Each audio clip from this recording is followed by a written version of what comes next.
నమస్తే, welcome to Ria news. AP ముఖ్యమంత్రి చంద్రబాబు గారి కుప్పం పర్యటన 3 రోజులు సక్సెస్ఫుల్గా ముగిసింది. ఇక పర్యటనలో భాగంగా 8 సార్లు తనను ఎమ్మెల్యేగా గెలిపించిన కుప్పం ప్రజలకు ఏదో ఒకటి చేయాలి అన్న ఉద్దేశంతో ఆయన తాజాగా జననాయకుడు అనే పోర్టల్ను అందుబాటులోకి తీసుకురావడం జరిగింది. ముఖ్యంగా ఎవరైతే కార్యకర్తలు వాళ్ళు ఇబ్బందులు పడకుండా ప్రభుత్వ కార్యక్రమాలు ఏవైనా కూడా ప్రజలకు సంతృప్తికరంగా ఉండే విధంగా, అలాగే అధికారులు కూడా అలసత్వం వీడి పనిచేసే విధంగా ఈ పోర్టల్ ఉండబోతుంది అంటున్నారు. అసలు ఏంటి జననాయకుడు పోర్టల్ ఏంటి, మరి ఇందులో ఏముంటుంది, అలాగే మరి కుప్పం అభివృద్ధిపై ప్రధానంగా చంద్రబాబు గారు ఫోకస్ చేసిన నేపథ్యంలో మరి మరోపక్క చూసుకుంటే గతంలో జగన్మోహన్ రెడ్డి గారు కూడా మరి పులివెందుల నుంచి చాలాసార్లు ఆయన గెలవడం జరిగింది. అలాగే పులివెందుల జగన్మోహన్ రెడ్డి అడ్డా అని కూడా చెప్తారు. మరి పులివెందులకు జగన్మోహన్ రెడ్డి ఏం చేశారు, అసలు ఈ జననాయకుడు పోర్టల్ ఏంటి, దీని గురించి మరిన్ని వివరాలు తెలుసుకుందాం. అక్కడ నుంచి ఉన్నాడు ఒక సామాన్యుడు. నమస్కారం అండి. నమస్తే అండి. సో చంద్రబాబు గారు కుప్పం పర్యటనకు రావడం జరిగింది. 3 రోజుల పాటు ఆయన పర్యటన ముగిసిన నేపథ్యంలో అసలు ఈ జననాయకుడు పోర్టల్ అంటే మనం చూస్తూనే ఉన్నాం. చంద్రబాబు గారు ఎప్పుడు వచ్చినా కూడా టెక్నాలజీని అందిపుచ్చుకోవడం, ఈవెన్ మొన్న కలెక్టర్ల సదస్సులో కూడా ఆయన కలెక్టర్లకే టెక్నాలజీని ఉపయోగించుకోండి అని చెప్పిన విధానం కూడా మనం చూసాం. సో అసలు ఈ పోర్టల్ ఏంటి, ఏముండబోతుంది, ఎందుకు చంద్రబాబు గారు ఈ పోర్టల్ తీసుకొచ్చారు అంటారు. ముఖ్యంగా ఈసారి ఆయన కుప్పం అభివృద్ధి లక్ష్యంగా పనిచేస్తున్నట్టు క్లియర్గా ఆయన మాటల ద్వారానే చెప్పడం జరిగింది. ఓవరాల్గా మీరేం చెప్తారు? ఒకటి, మీరు చెప్పిన దాంట్లో కొన్ని అడ్వాన్స్మెంట్స్ అండి. ఏంటంటే ఇది కుప్పం పర్యటన చంద్రబాబు నాయుడు గారు ముఖ్యమంత్రిగా బాధ్యతలు చేపట్టిన తర్వాత ఇది 2వ పర్యటించడం. ఎందుకంటే ముఖ్యమంత్రిగా ఆయనకు అనేక బాధ్యతలు ఉంటాయి కాబట్టి, నియోజకవర్గంలో ప్రతిసారి అందుబాటులో ఉండలేం కాబట్టి, ఆయన డైరెక్ట్గా అందుబాటులో ఉండలేరు కాబట్టి అక్కడ దానికి తగినట్టుగా ఇన్ఛార్జీలను అజైన్ చేశారు. 3 నెలలకి 2 నెలలకు ఒకసారి భువనేశ్వరి గారే స్వయంగా వెళ్ళి అక్కడ వాళ్ళ సమస్యలు విని పరిష్కరిస్తూ ఉన్నారు. ఈ విధంగా కుప్పం గురించి జరుగుతుంది. కుప్పంని ముందు నుంచి అభివృద్ధి చేసింది చంద్రబాబు నాయుడు గారు. ఈనాడు కాదు, 1989లో కుప్పాన్ని చంద్రబాబు నాయుడు గారు సెలెక్ట్ చేసుకున్న నాటి నుండి నేటి వరకు కుప్పంలో అనేక మార్పులు తీసుకొని వచ్చారు. ఆయన తొలిసారి ముఖ్యమంత్రి అయినప్పుడు కుప్పంని ఒక మోడల్ నియోజకవర్గానికి అనేక ప్రాజెక్టులు, జన్మభూమి కావచ్చు, శ్రమదానం మనం వింటూ ఉంటాం. ఇవన్నీ ఉమ్మడి ఆంధ్రప్రదేశ్లో మొదలుపెట్టింది. ఆ రోజు పైలట్ ప్రాజెక్టులు కుప్పం నుంచి మొదలుపెట్టారు. అదేవిధంగా కుప్పంలో ప్రతి మండలం జూనియర్ కాలేజీలు కావచ్చు, ఆ రోజు ఎన్టీ రామారావు గారు ద్రవిడ యూనివర్సిటీ స్థాపించడం, దాన్ని అభివృద్ధికి చంద్రబాబు నాయుడు గారు కృషి చేయడం కావచ్చు, పాలిటెక్నిక్ కాలేజీలు కావచ్చు, ఇంజనీరింగ్ కాలేజీలు కావచ్చు, ఇవన్నీ చంద్రబాబు నాయుడు గారు తీసుకొని వచ్చి డెవలప్ చేశారు. అదేవిధంగా ముఖ్యంగా కుప్పం లాంటి ప్రాంతంలో పాడి పరిశ్రమని అభివృద్ధి కోసం చంద్రబాబు నాయుడు గారు 1989 నుంచి కృషి చేశారు. ఒకప్పుడు తాగడానికి కూడా నీళ్లు సరిగ్గా లేకుండా ఎట్లా పడితే అట్లుంటే, అంటే ఒక మూల ప్రాంతం కుప్పం చెప్పాలంటే, మారుమూల ప్రాంతం. అలాంటి నియోజకవర్గాన్ని ఒక మోడల్ నియోజకవర్గంలో ఉమ్మడి ఆంధ్రప్రదేశ్లోనే తీర్చిదిద్దిన ఘనత చంద్రబాబు నాయుడు గారిది. ఆయన అధికారంలో ఉన్న ప్రతిసారి కుప్పంని ఒక ప్రతిష్టాత్మకంగా తీసుకొని అభివృద్ధి చేశారు. ఇప్పుడు చూస్తే కుప్పంలో పండించే కొన్ని పంటలు, రోజ్ పువ్వులు ఇలాంటివి ఉంటాయి కదా, ఇవి డిసెంబరు న్యూ ఇయర్ టైంలో యూకేకి, యుఎస్ఏకి కూడా అక్కడ క్రిస్మస్ సెలబ్రేషన్స్కి ఇక్కడి నుంచి ఎక్స్పోర్ట్ చేసే విధంగా కుప్పాన్ని తయారు చేసిన ఘనత చంద్రబాబు నాయుడు గారిది. అదేవిధంగా ఉద్యానవన పంటలు, డ్రిప్ ఇవన్నీ ఇచ్చి అక్కడ పండించిన పంటలు విదేశాలకు ఎక్స్పోర్ట్ చేసే స్థాయిలో, పక్క రాష్ట్రాలకు ఎక్స్పోర్ట్ చేసే స్థాయిలో తీర్చిదిద్దారు. ఇటు అదేంటంటే 3 రాష్ట్రాల మధ్యలో ఉంటుంది కుప్పం. అటు బెంగళూరు, ఇటు చెన్నై, ఇటు ఆంధ్రప్రదేశ్. ఇక్కడ ఏంటంటే బెంగళూరు వాళ్ళు వాళ్ళ శాటిలైట్ టౌన్గా కుప్పాన్ని ప్రకటించుకున్నారు. అంటే కుప్పం ఎంత డెవలప్డో మనం అర్థం చేసుకోవచ్చు. ఇప్పుడు ఏంటంటే చంద్రబాబు నాయుడు గారు వచ్చిన ప్రతిసారి ఒక విజన్తో ఇంకా ముందుకు వెళ్ళే ఉద్దేశంతో ఆలోచిస్తారు. అదేవిధంగా కుప్పం విజన్ 2029 అని లాంచ్ చేయడం జరిగింది మొన్న వెళ్ళినప్పుడు.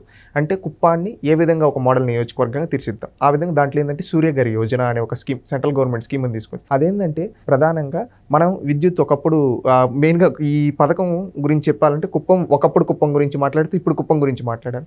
ఒకప్పుడు చంద్రబాబు నాయుడు గారు తొలిసారి ఎమ్మెల్యే అప్పుడు కనీసం కుప్పంలో కరెంటు కూడా లేదు. అప్పుడు మాకు కరెంట్ ఇస్తే చాలనే స్థాయి నుంచి ఈరోజు చంద్రబాబు నాయుడు గారు అక్కడ ప్రజలు కరెంటుని వాళ్ళు సోలార్ ద్వారా వచ్చిన కంటే వాళ్ళు వాడుకొని వాళ్ళు అమ్మే విధంగా తయారు చేసే స్థాయికి తీసుకొని వచ్చాడు. ఇది చంద్రబాబు నాయుడు గారి అచీవ్మెంట్ ఇన్ని నెలల పర్యాయాల్లో. అక్కడ ఆయన ఎక్కడున్నా కానీ, ఏ టర్మ్లో అయినా ఎక్కడున్నా, ముఖ్యమంత్రిగా ఉన్నా, ప్రతిపక్ష నాయకుడు ఉన్నా, కుప్పం కోసం ఒక టైం అంటూ కేటాయించి వాళ్ళకి ఏ సమస్య ఉన్నా కానీ పరిష్కరిస్తూ తాను తీరుస్తూ ఉన్నారు. ఎవరు? మన చంద్రబాబు నాయుడు గారు. ఈ విధంగా చేసుకుంటూ వెళ్ళే వ్యక్తి. ఇప్పుడు ఏంటంటే కొత్తగా కుప్పంకి విజన్ ఒక డాక్యుమెంట్ అనేది రిలీజ్ చేసి ఈ విధంగా మనం ముందుకెళ్ళాలి, ఈ 5 ఏళ్లలో మనం ఇవి పెట్టుకుంటున్నాం, ఈ సూర్యగారి యోజన కావచ్చు, అదేవిధంగా ఆర్గానిక్ ఫార్మింగ్ కావచ్చు. ఆర్గానిక్ ఫార్మింగ్ గురించి ఎందుకు మాట్లాడతామంటే ఇప్పుడు మనం చూస్తూ ఉన్నాం ప్రతి ఒక్కటి పొల్యూట్ అయిపోతున్నాయి. అందుకని ఏంటంటే ఫ్యూచర్లో అందరూ అందరూ ఇప్పుడు సంపాదిస్తూ ఉన్నారు, అందరూ ఎదుగుతూ ఉన్నారు. ఇప్పుడు ఏంటంటే చంద్రబాబు నాయుడు గారు ఇంకొకటి అన్నారు, ప్రతి ఫ్యామిలీ నుంచి ఒక ఆంటర్‌ప్రెన్యూర్ తయారవ్వాలి అని. అంటే అప్పుడు పూర్ టు రిచ్ అన్నారు. ఇప్పుడు అందరికీ డబ్బు ఉంటే అందరూ ఒకటే ఆలోచిస్తారు. ఏం ఫోకస్ చేస్తారు? ఆరోగ్యం పైన ఫోకస్ చేస్తారు. మనం ఉండే క్వాలిటీ చూస్తారు. ఆ క్వాలిటీ రావాలంటే ఇప్పుడులాగా పొల్యూషన్ ఇవన్నీ ఎట్లా పడితే కెమికల్స్ అవి ఎవరు ఇంట్రెస్ట్ చూపారు. ఏం చేస్తారు? ఆర్గానిక్ ఫార్మింగ్ అంటే భవిష్యత్ ఆర్గానిక్ ఫార్మింగ్ పైన ఉంటుంది. ఎందుకంటే అందరూ వెల్ సెటిల్, ఈరోజు అందరూ చదువుకుంటున్నారు, అందరూ ఉద్యోగాలు సృష్టిస్తున్నారు, వాళ్ళు సంపాదించుకుంటున్నారు, వాళ్ళ ఫ్యామిలీ వాళ్ళ వరకు మంచి లైఫ్ లీడ్ చేయాలి. మంచి లైఫ్ లీడ్ చేయాలంటే ఎవరైనా ఆరోగ్యంగా ఉండాలనుకుంటారు. ఆ ఆరోగ్యంగా ఉండాలన్నప్పుడు ఆర్గానిక్ ఫార్మింగ్ పైన రేపు భవిష్యత్తుకి దానికి ఒక ఫ్యూచర్ ఉంటుందని గ్రహించి ఈరోజు దానికి పునాదుల కుప్పం నుంచి చేశారు. అదేవిధంగా పవర్ అనేది ఎప్పుడు కరెంట్ వేసి స్విచ్ చేసి ఆ విధంగా కాదు. మనకు దేవుడు ఇచ్చింది ఏంటంటే సూర్యరశ్మి. ఆ సూర్యరశ్మి వస్తుంది, దాన్ని మనం స్టోరేజ్ చేసి పెట్టుకుంటే దాన్ని మనకి ఎంత కావాలో వాడుకొని ఆ మిగిలిన దాన్ని మనం పక్క రాష్ట్రాలకు అమ్మొచ్చు, పక్క దేశాలకు అమ్మే విధంగా మనం తయారవగలుగుతాం. అందుకని సూర్యగారి యోజన పథకాన్ని ఉపయోగించి ఈ విధంగా చేస్తూ ఒక మోడల్గా 100% అవ్వాలని ఒక లక్ష్యంగా పెట్టుకొని చేస్తూ ఉన్నారు. అంటే ఆయన ఒక విజన్తో ఈ విధంగా చేయాలని. ఒకప్పుడు ఏ విధంగా అయితే డ్రిప్ని కుప్పం నుంచి ఇంప్లిమెంట్ చేసి ఈరోజు ప్రపంచ దేశాలకు ఎక్స్పోర్ట్ చేస్తూ ఉన్నారు, అక్కడ పంటలు కావచ్చు, రోజ్ పువ్వులు కావచ్చు, ఇలాంటివి. అదేవిధంగా ఈరోజు ఏవైతే ఆర్గానిక్ ఫార్మింగ్కి సంబంధించి కావచ్చు, ఇవి కావచ్చు, ఇవన్నీ ఆ విధంగా డెవలప్ అవ్వడానికి పునాదులు వేశారు. ఇవన్నీ ఒక ఎత్తు. ఇంకొకటి ఏంటంటే ఎక్కడైనా కానీ ఎవరైనా కానీ మా ఎమ్మెల్యే మాకు అందుబాటులో ఉండాలని కోరుకుంటారు. అది సర్వసహజం ఏ నియోజకవర్గంలో అయినా. ముఖ్యమంత్రికి ఆ నియోజకవర్గంలో కూర్చునే అంత సమయం ఉండకపోవచ్చు. ఎందుకంటే అనేక సమస్యలు, ముఖ్యంగా ఇప్పుడు ఆంధ్రప్రదేశ్లో అయితే చంద్రబాబు నాయుడు గారి పైన అనేక బాధ్యతలు ఉన్నాయి.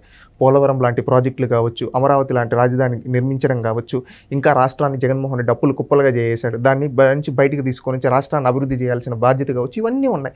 ఇవన్నీ చేసేటప్పుడు తన నియోజకవర్గానికి కూడా, తను గెలిపించిన ప్రజలకు కూడా సమయం కేటాయించాలి. ఎందుకంటే మా ముఖ్యమంత్రి, మా ఎమ్మెల్యే ముఖ్యమంత్రి అని వాళ్ళు గర్వంగా చెప్పుకుంటారు. రేపు అక్కడ వాళ్ళకు ఏదైనా సమస్య తీరకపోయినా వాళ్ళ బాధ ఉంటుంది ముఖ్యమంత్రి. అందుకని ఏంటంటే వాళ్ళకి ఆ బాధలు మనం తీర్చాల్సిన బాధ్యత మన పైన ఉంది అని చెప్పి ఒక గ్రీవియన్స్ సెల్ తీసుకొని వచ్చారు. ఇది పోర్టల్ మాత్రమే కాదండి, గ్రీవియన్స్ సెల్. ఇదేంటంటే అక్కడ ఒక తనకుండే నెట్వర్క్తో అక్కడ ఒక సిస్టమ్ పెట్టి అక్కడ ఏంటంటే ఒక్కొక్క దాంట్లో 6 మందిని పెట్టి ఒక్కొక్క 6 కేటగిరీలను తీసుకొని వచ్చి ఒక 4-5 మందికి అజైన్ చేసి ఒక్కొక్కరికి మీ రెస్పాన్సిబిలిటీస్ ఇది, ఆ సమస్యను దాంట్లో రిజిస్టర్ చేసి ఎన్ని రోజుల్లో అవుతుంది, ఎక్కడన్నా ఎవరో వచ్చి సమస్య చెప్పలేదు, ఎక్కడ న్యూస్ పేపర్లు వచ్చింది, దాన్ని కూడా సుమోటోగా తీసుకొని ఎన్ని రోజుల్లో పరిష్కరిస్తాం చెప్పాలి. Jananayakudu is not a portal, grievance cell అండి. దానికి పేరు పెట్టిన జననాయకుడు, ఇది గ్రీవియన్స్ సెల్. అంటే ఇది ముఖ్యమంత్రి గారు ఎక్కడ అమరావతిలో ఉండి ఆ డాష్ బోర్డ్ ద్వారా మొత్తం చూసుకోవచ్చు. ఈరోజు ఎన్ని సమస్యలు వచ్చాయి, వీళ్ళు ఏం పరిష్కరించారు, వాళ్ళతో ఏం మాట్లాడారు, మొత్తం ఆయనకి డాష్ బోర్డ్లో వస్తుంది.